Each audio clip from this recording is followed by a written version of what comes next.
comienza el espacio con información sobre temas jurídicos. Derecho a la radio.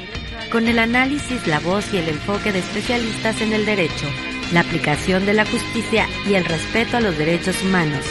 Derecho a la radio, donde el ejercicio de la justicia es el ejercicio de la libertad.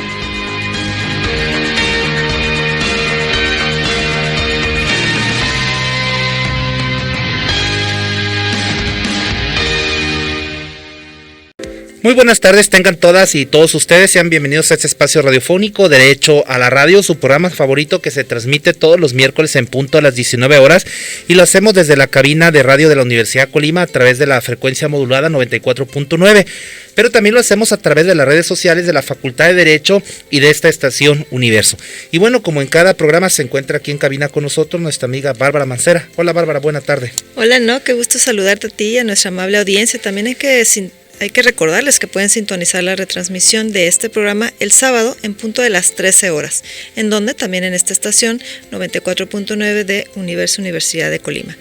Y bueno, el tema que vamos a abordar el día de hoy es el presidencialismo y su diseño constitucional. Así es, un programa que estamos cierto resultará también de su interés para nuestras audiencias. Y si estás de acuerdo, Bárbara, iniciamos este programa como lo hemos hecho a lo largo de más de 4 años, y es con la intervención del doctor José Ángel Méndez Rivera, quien presenta la sección editorial. Adelante, doctor Méndez, le escuchamos. Buenas noches desde Colima, México. El editorial de hoy es el presidencialismo en la Constitución mexicana.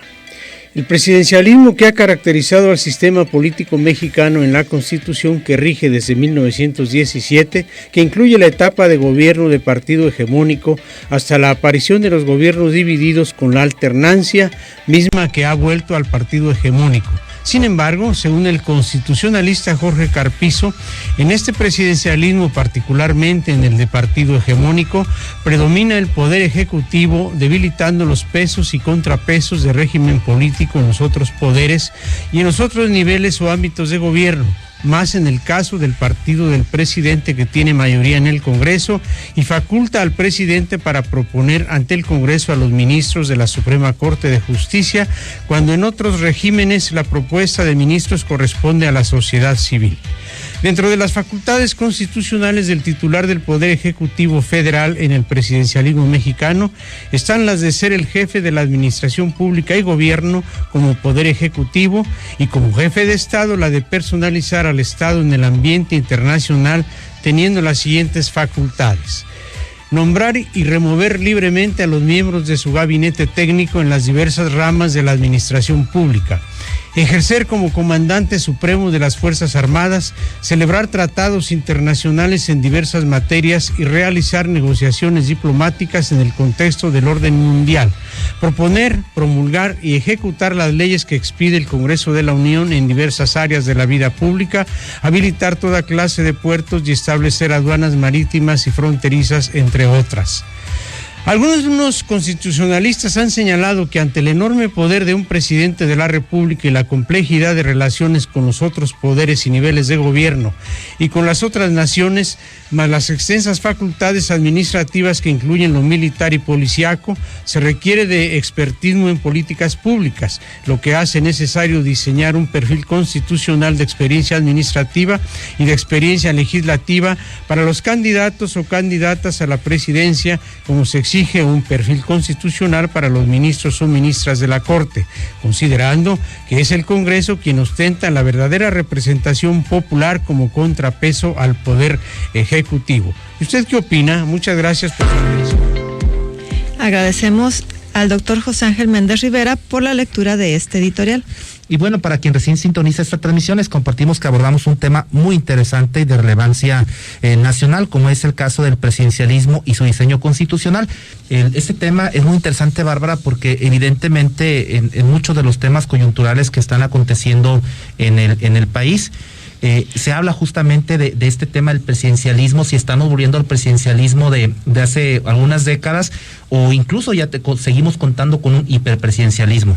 Sí, de hecho también nos compartía el doctor José Ángel Méndez Rivera un poquito en la editorial qué implicaciones constitucionales tendría esta postura, ¿no? Y no nada más en el aspecto de la designación de los magistrados, como ya lo mencionaba él en su editorial. Para esos efectos, en la sección de entrevista recibimos a uno de los grandes referentes del derecho constitucional en nuestro país, y es el doctor Alejandro Wong Meraz. Él es profesor investigador de la Universidad Autónoma del Estado de México, a quien saludamos con mucho gusto. Bienvenido, doctor Wong, a este su espacio Derecho a la Radio. Muchas gracias. Muchas gracias a todos los organizadores, especialmente a usted, doctora No, que siempre tiene la consideración conmigo de invitarme a venir a platicar aquí con ustedes en estos temas tan interesantes. Pues bienvenido nuevamente, doctor, aquí al programa Derecho a la Radio. Y bueno, para empezar con la temática, ¿nos puede explicar cómo podemos entender términos de régimen constitucional presidencialista? A ver, miren, hablando del régimen presidencialista, tenemos que entender todo el sistema presidencial se va a llevar a cabo dentro de un marco constitucional. Sí, ¿a qué me refiero? ¿Cómo surge el sistema presidencial en la ciencia política? Surge precisamente en Estados Unidos como una forma de contrapeso a quien en ese momento es precisamente al poder legislativo. Bueno, en Estados Unidos, cuando crean este sistema presidencial como un contrapeso al poder legislativo. ¿Qué es esto? Dicen, vamos a crear una figura igual de poderosa que el rey, pero ¿cómo la vamos a controlar? Hay que entender que el principal objetivo de una constitución es el control del poder o equilibrio del poder. Entonces, cuando los norteamericanos dicen, vamos a crear esta figura, que la nombran presidente, dice, pero la vamos a acotar ¿cómo? Con el tiempo, bajo esta premisa de mucho poder, poco tiempo, o a poco poder, mucho tiempo. Sí. Entonces, ahí tenemos que tener claro que todo sistema presidencial es dentro de un marco constitucional, una ingeniería constitucional en la cual hay un titular del Ejecutivo, ¿sí? Que va a buscar ese equilibrio, y cuando hablamos a finales del siglo XVIII, principios del siglo XIX, donde se empieza a tomar esta forma, es para hacer contrapeso a la monarquía.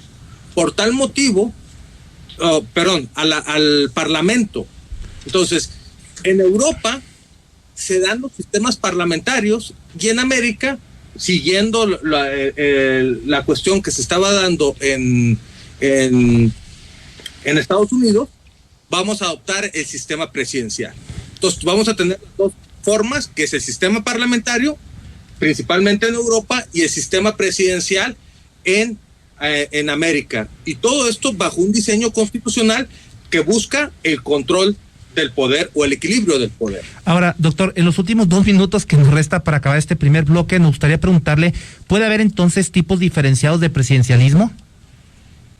Sí, incluso ya no se dicen que hay presidencialismos puros ni parlamentarismos puros, están tomando una parte de unos de otros.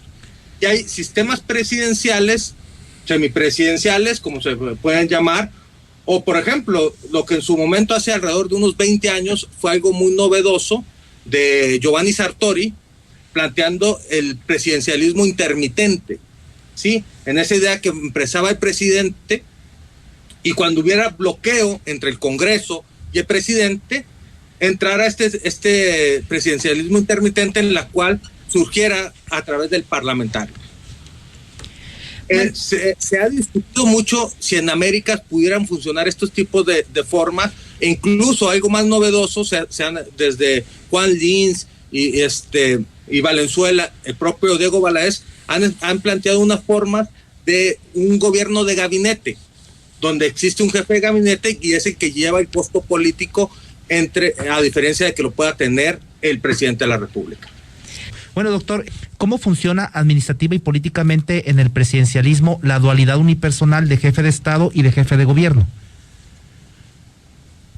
Sí, como comentaba en el segmento anterior, el sistema parlamentario, sí, hay dos figuras, el jefe de Estado, que es uno, y el jefe de gobierno o presidente del gobierno, que es otro. Sí, En el sistema presidencial, la característica esencial es que el presidente de la República es jefe de gobierno o presidente del gobierno y jefe de Estado, ¿sí? Entonces, los sistemas, por ejemplo, el sistema presidencial no es compatible con una monarquía, por lo que había dicho en el segmento anterior, a diferencia que el sistema parlamentario es el único que sí puede ser compatible con una monarquía, porque en los sistemas parlamentarios la representación hacia el exterior es el monarca. Aquí el presidente, insisto, es jefe de Estado, o sea, es el que tiene la representación a nivel internacional, es el que lleva la política exterior de los países, sí, pero además es el que lleva la administración pública del Estado. Entonces, ahí, por eso es que en los sistemas presidenciales, sí, se lleva la persona que ostenta este poder tiene un poder muy fuerte que cuando se desequilibra es cuando caemos en lo que se está denominando hoy en día con los presidencialismos. Buscamos un sistema presidencial, pero cuando se desborda, cuando adquiere más poder del que tiene, es cuando ya los aterrizamos como esos presidencialismos, y el claro ejemplo de quien estudió este tema más a fondo fue precisamente el profesor Carpizo con su obra El presidencialismo mexicano, ¿sí? Quisiéramos formularle justamente en relación a esto que está compartiendo. También suele haber en algunos sistemas jurídicos la figura de vicepresidente o vicepresidenta. Ahora, esta figura constitucional de vicepresidencia que es electa en fórmula con el presidente o quien ocupa la presidencia, ¿considera que puede suplir con mayor legitimidad democrática y sin contratiempos el caso de las ausencias de quien ocupa la presidencia durante el periodo constitucional? Sí, muy interesante de su pregunta, y es un tema que recuerdo yo mucho de haberlo discutido, y lo que siempre hemos en esta nueva forma que estamos abordando el derecho constitucional con esta idea de las ciencias constitucionales es analizarlo desde el contexto principalmente, y hay que verlo en el contexto mexicano. La figura del vicepresidente sí estuvo en las constituciones anteriores de México, la de 1824, 1836, 1843, 1857. ¿Y por qué se elimina de la Constitución de 1917? Porque cuando hubo una gran inestabilidad política en nuestro país, me refiero al siglo XIX, muchas veces los que estaban atrás de los golpes de Estado eran los propios vicepresidentes. Una de las claves de la Constitución del 17 fue eliminar la figura del vicepresidente y no tener certeza de quién iba a ocupar la presidencia de la República cuando faltara, y ese mecanismo creo que le dio una estabilidad política a este país muy interesante, y vemos cuando puede ser muy pernicioso la figura del vicepresidente, como en el caso que hoy se está viviendo en Perú. Ahora, doctor, nos quedan solamente 2 minutos para cerrar esta entrevista. Nos gustaría preguntarle si considera viable en el régimen constitucional mexicano llegar a permitir la reelección presidencial, como ocurre, por ejemplo, en Estados Unidos, que es nuestro vecino comercial y también, obviamente, es socio. Mire, las constituciones se legitiman y el movimiento armado más sangriento de este país se debió precisamente a la idea de sufragio efectivo, no reelección.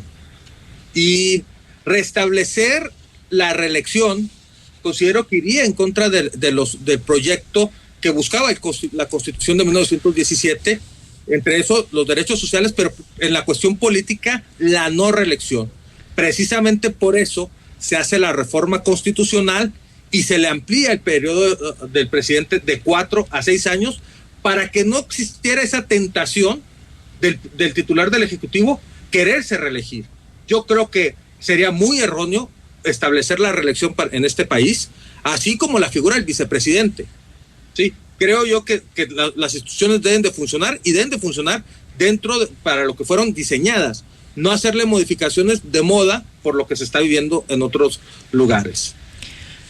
Bueno, doctor, no sé si en este último minuto que nos queda antes de terminar la entrevista nos pueda compartir una última reflexión en torno a este tema presidencialismo y diseño constitucional.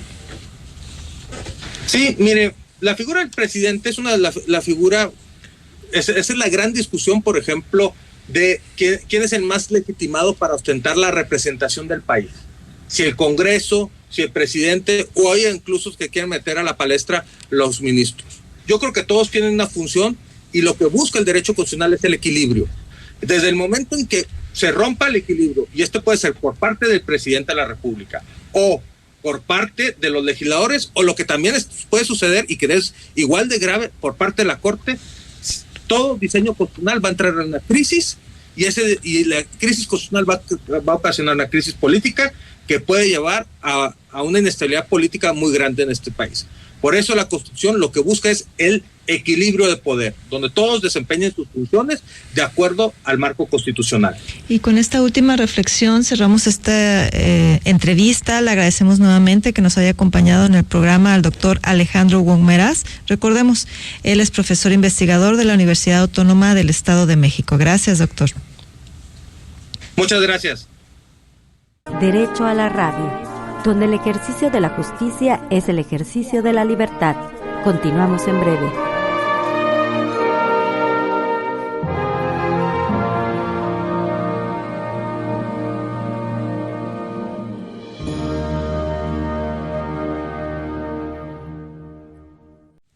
Y bueno, continuando con el programa, ¿no? ¿Qué te parece si invitamos a nuestras audiencias a escuchar la cápsula que nos preparó el doctor Francisco Barajas Palacios? Él es el coordinador del bufete jurídico de la Facultad de Derecho de la Universidad de Colima, quien hoy nos va a hablar sobre el tema la pensión alimenticia entre cónyuges. Adelante, doctor, le escuchamos. Buenas tardes, estimados radioescuchas. En esta ocasión tocaremos el tema de la pensión alimenticia exclusivamente entre los cónyuges o las parejas, madre, padre. Recordemos que la pensión alimenticia es un monto que el deudor alimentario tiene obligación de pagar a su contraparte, es decir, a un acreedor alimentario, por el concepto legal de los alimentos, un concepto jurídico que engloba una gran cantidad de aspectos. Se dice concepto legal de alimentos, sin embargo recordamos que para efectos legales su interpretación se hace extensiva hacia la casa o techo, hacia el vestido, hacia el calzado de los hijos o del cónyuge, sí, hacia la atención médica ordinaria o la atención médica especializada. Se hace extensiva a los hijos cuando estos, además de cumplir 18 años, son alumnos regulares y continúan sus estudios superiores. Entonces, recordemos pues que el concepto legal de alimentos tiene una conformación unívoca en el tema del derecho. Sin embargo, la interpretación de sus alcances se hace extensiva a diferentes rubros importantes de la actividad humana. A su vez, los alimentos son todo aquello que resulta indispensable para el sustento de una persona, una familia, un hogar. En ese sentido, ¿quiénes tienen derecho a recibir alimentos? Bueno, en un orden de prelación o en un orden legal, quienes tienen derecho a exigir los alimentos son los cónyuges, son los concubinos, los hijos, los padres, el adoptante, el adoptado, así como también los excónyuges o exconcubinos. ¿Quién se encarga de fijar la cantidad económica que habrá de solicitarse para fijar la pensión alimenticia? Bueno, generalmente, sí, la pensión alimenticia, una vez dado un conflicto y una vez siendo este conflicto residenciable ante los juzgados de lo familiar o de lo civil, bueno, pues la pensión alimenticia, una de sus tantas formas de fijación puede ser por convenio entre las partes sujetos al mismo conflicto o por una sentencia que dicte el juez de lo familiar en turno. Ahora, en caso de divorcio, ¿subsiste la obligación de dar alimentos entre los cónyuges? Sí, esta es una pregunta frecuente que nos llega al bufete jurídico de la Facultad de Derecho. Efectivamente, una pensión alimenticia también puede llegar a ser una pensión alimenticia compensatoria, que es cuando existe o subsiste la obligación de pagarse alimentos exclusivamente entre los cónyuges. Esto se encuentra en el Código Civil del Estado de Colima, en su artículo 302, en donde literalmente expresa que los cónyuges deben darse alimentos y la ley determinará cuándo queda subsistente esta obligación en el caso de un divorcio. Por ende, los factores humanos a considerar en un tipo de decisiones de esta naturaleza serán la edad de los cónyuges y su estado de salud, ¿sí? El grado de estudios que tenga alguno de ellos o los dos y la posibilidad que ellos le representa para tener acceso a un empleo de calidad. ¿Con qué medios económicos cuenta uno y otro de acuerdo a sus circunstancias propias de vida, circunstancias de modo, tiempo y lugar? Así también se tomarán en cuenta aquellas obligaciones que tenga un cónyuge deudor en otro, si es que se da el caso, si es que este fue el caso, si es que ya tuvo otra familia o viene de otro proceso anterior. Y finalmente, también existe un método que le permite al juez apreciar las pruebas bajo un principio de libre valoración, es decir, que conforme conciencia tendrá que advertir o considerar todo el contexto en el cual se desenvuelve esta relación familiar para poder llegar a una conclusión jurídicamente viable, sostenible, proporcional y equitativa. ¿Sí? Y finalmente, otra de las preguntas que nos llega al bufete jurídico de nuestra Facultad de Derecho es precisamente, ¿verdad?, ¿en qué casos se extingue la obligación alimentaria entre los excónyuges? Y esta respuesta pues es clara, ¿no? Cuando se demuestra fehacientemente que el excónyuge acreedor alimentario cuenta con un empleo estable, seguro, el cual le permite recibir una remuneración económica en donde a través de la misma puede satisfacer sus necesidades alimenticias básicas. Otro caso es cuando el acreedor alimentario, es decir, aquel que estaba recibiendo el beneficio de la pensión alimenticia, contraiga nuevas nupcias con algún otro ser humano. En ese sentido, ¿verdad?, automáticamente se extingue esta obligación alimentaria para quien en su calidad de deudor se encontraba pagando las administraciones alimenticias. Y finalmente, ¿verdad?, cuando también un acreedor alimentario se una en un concubinato con otra persona. Muchísimas gracias. Agradecemos la intervención del doctor Francisco Barajas Palacios, y antes de este programa le comentamos a Luis Antonio Cernas que coincidimos con él, necesitamos un programa de 1 hora, eso es Derecho a la Radio. Muy bien por usted, don Luis. Y bueno, se despiden de estos micrófonos, no sin antes agradecer al equipo de producción, a transmisión Oscar Segura, a Reina Andrade en transmisión Facebook, Ángel Méndez, Francisco Melleral, Alejandra García y Julio César Llena Ceballos. Se despiden desde estos micrófonos, amigos, Bárbara Mancera y Enoc Morán. Buena tarde. Aquí termina esta emisión. Te esperamos la próxima semana en Universo 94.9. Derecho a la Radio, una producción de la Facultad de Derecho de la Universidad de Colima.